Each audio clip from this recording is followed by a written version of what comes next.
പിതാവിൻ്റെയും പുത്രൻ്റെയും പരിശുദ്ധാത്മാവിൻ്റെയും നാമത്തിൽ ആമേൻ. കുരിശിൻ്റെ വഴി. രണ്ടാം സ്ഥലം.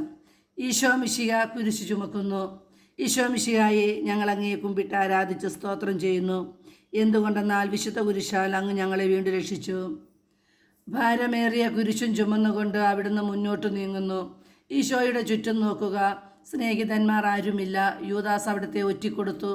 പത്രോസ് അവിടുത്തെ പരിത്യജിച്ചു. മറ്റു ശിഷ്യന്മാർ ഓടി ഒളിച്ചു. അവിടുത്തെ അത്ഭുത പ്രവൃത്തികൾ കണ്ടവരും അവയുടെ ഫലം അനുഭവിച്ചവരും ഇപ്പോൾ ഇവിടെ. ഓശാന പാടി എതിരേറ്റവരും ഇന്ന് നിശബ്ദരായിരിക്കുന്നു. ഈശോയെ സഹായിക്കുവാനോ ഒരാശ്വാസമൊക്കെ പറയുവാനോ അവിടെ ആരുമില്ല.